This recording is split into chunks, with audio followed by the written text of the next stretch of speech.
나이 들수록 혼자가 되고 나만의 삶을 즐겨야 하는 이유 집에서 혼자 죽기를 권하다. 엔딩 고민은 비혼만의 문제가 아니다. 부제를 보지 않으면 상당히 자극적인 제목의 책이다. 일본의 사회학자이자 여성학자인 저자는 결혼하지 않고 혼자 살아가는 싱글이다. 저자 소개를 보니 혼자서 행복하게 사는 이야기들을 쓴 이른바 싱글의 노후 시리즈 전작들이 있는 모양이다. 아직 그 책들은 읽지 않았지만 이 책 한 권만 읽어도 비혼으로 살아오면서 받은 사회적 편견을 당당히 뿌리치고 이제 혼자 늙어가며 혼자 맞는 죽음도 두려워하지 않겠다는 강한 의지를 지닌 사람임을 짐작할 수 있다. 우리나라도 이제 고령 사회에 접어들었다. 머자나 초고령 사회가 된단다. 2000년 고령화 사회가 된 이후 17년 만인 2017년부터 고령 사회로 접어들었다니 가히 놀랄만한 속도다. 세계가 한국을 걱정할 만하다. 저자가 살고 있는 일본이 시작은 우리보다 한 발 앞섰다. 궁금함에 인터넷을 검색하니 일본은 우리보다 훨씬 앞선 1970년의 고령화 사회, 1994년의 고령 사회로 접어들었다고 한다. 한경 경제용어 사전 2019 참조. 아무리 경쟁 사회라지만 다른 건 몰라도 사회가 늙어가는 속도에서 시작은 몇 발 늦었는데 금방 따라잡았다는 게 썩 좋지는 않다. 속도보다 더 큰 문제는 우리의 생각에 있다. 문화 지체는 과학 발전과 정신문화의 변화 속도에만 적용되는 것이 아니다. 빠르게 늙어가는데 그에 대한 우리의 준비는 느리다. 노화가 앞선 일본에서 늙어감이나 죽음과 관련한 담론들이 우리보다 앞서 있음은 어쩌면 당연한 일이다. 웰다잉, 호스피스 같은 죽음을 맞이하는 방법론에 있어서도 우리보다 논의가 한 발 앞섰다. 지금 우리의 노인복지제도가 다양한 모습으로 추진되고 있는 것을 생각해 볼 때 머자나 일본의 엔딩 산업이 우리에게도 익숙한 풍경이 될 것이라는 생각이 든다. 나는 결혼을 하고 아이를 낳아 키우고 있기에 비혼의 삶은 그저 짐작만 할 뿐이다. 실제로 친구들 중 몇몇이 비혼으로 지내고 있어 근황을 전해 듣기는 한다. 애 키우느라 저녁 외출은 상상도 할 수 없는 처지니 그네들의 일상은 감히 넘볼 수 없는 라이프 스타일이다. 그러나 세상은 공평한 구석이 있다. 나는 비혼 친구의 자유로운 삶을 동경하지만 그들은 자신이 겪어보지 못한 애 키우는 평범한 아줌마의 삶이 안정되어 보이기도 하나 보다. 혼자 사는 자유로움과 만족감이 늙어서 외로우면 어쩌나라는 생각으로 치닫게 되면 싱글들도 불안을 느끼는 것 같다. 여기에 저자의 혼자 늙는 게 어때서? 라는 말은 오히려 유쾌하고 속 시원하다.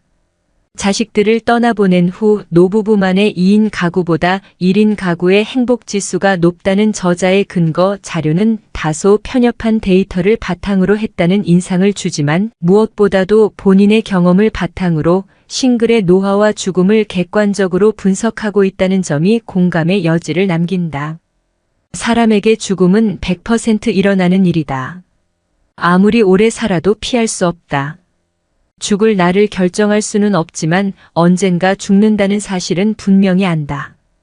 그렇다면 어떻게 죽을 것인가 하는 문제는 내 의지가 상당히 작용할 수 있는 영역이다. 언제와 어떻게 모두 내가 결정하지 못하고 이 세상에 내던져진 출생에 비해 상당히 고무적이다. 물론 사고사 같은 갑작스러운 죽음도 있으니 사람 사는 일은 항상 불확실성을 담보로 할 수밖에 없다.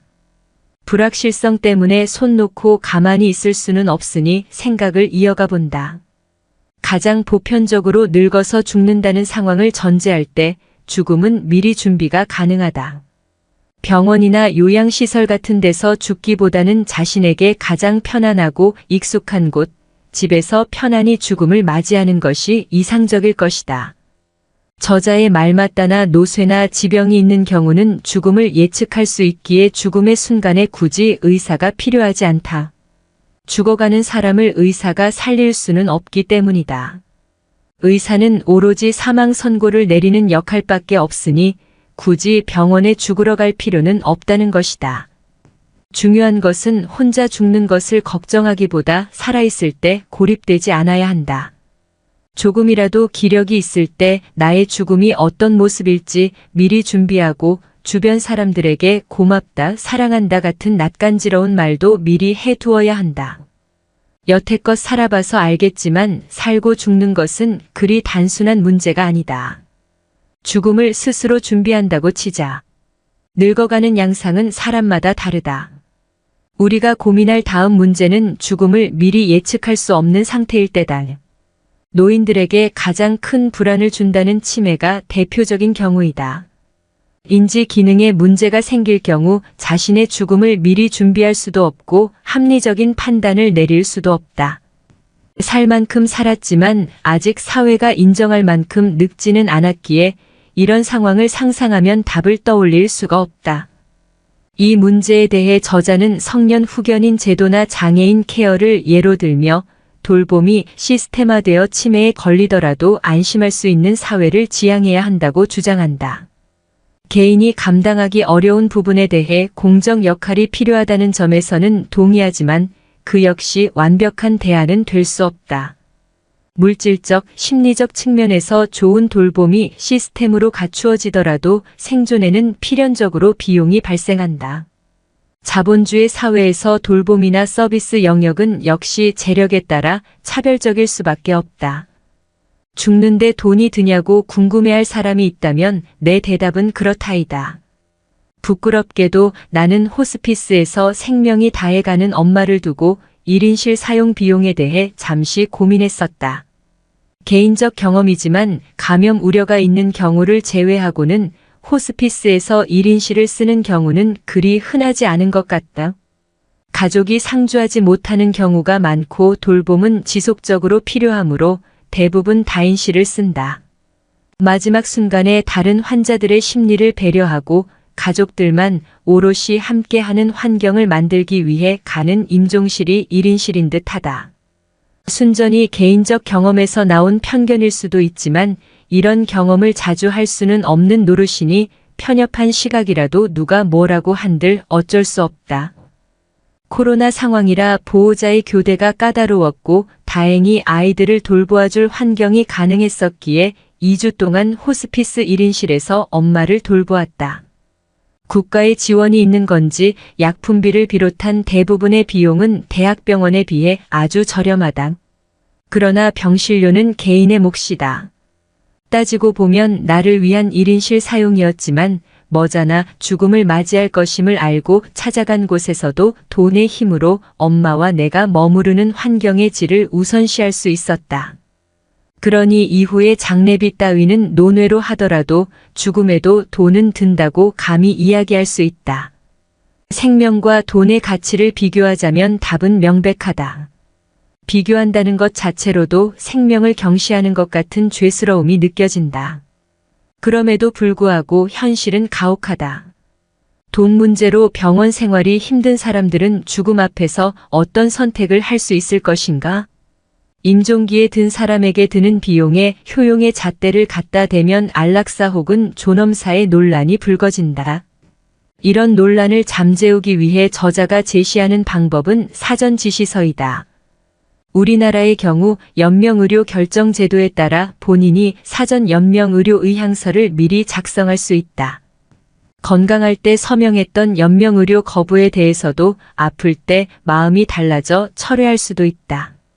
그러나 연명의료 거부에 대해서는 신중해야 한다.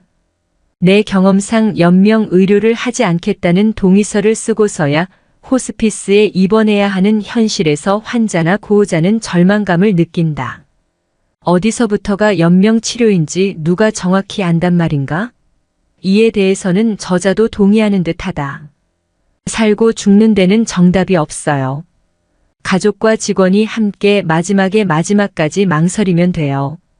죽음을 겪어보지 않고 어떻게 미리 무언가를 결정할 수 있을까? 끝까지 고민하고 망설이는 것은 선택의 문제가 아니다. 그 상황이 되면 저절로 그렇게 된다. 내 가족이 고통스러워하는 걸 알지만 죽음을 재촉하는 모르핀을 계속 놓아달라고 해야 할지 말아야 할지 그 누가 답을 알겠는가? 고통스러운 망설임은 마지막까지 계속된다. 다른 나라에서도 존엄사에 대한 논의가 조금씩 일고 있다. 원정 출산처럼 합법적으로 죽음을 조력하는 곳으로 원정 죽음을 떠나는 이들도 있다고 한다. 그러나 태어나는 것을 스스로 결정한 사람이 없듯이 죽는 것을 스스로 결정할 수 있다는 것이 어디까지 윤리적인지는 생각해 볼 문제다. 내 생명은 나만의 것이 아니다. 엄마의 죽음이 나에게 남긴 파장이 큰 것처럼 생명이 다한 후에도 그것은 여전히 큰 의미와 무게를 지닌다. 끝이 있다는 것이 분명한 만큼 생은 소중하다는 것을 늘 기억해야 한다. 비혼의 죽을 걱정을 담은 책이지만 비혼 아닌 사람들도 죽음을 고민해야 한다. 역설적으로 죽음이 부각될수록 삶이 더 중요해진다. 잘 산 다음에는 잘 죽어야 한다. 혼자 죽든 가족에게 둘러싸여 죽음을 맞이하든 모든 죽음은 존중받아야 한다. 건강하게 살다가 편안하게 죽는 것이 가장 복된 일이겠지만 그 역시 불확실한 미래단. 모든 불확실 속에서 단 하나 확실한 것은 죽는다는 사실이다.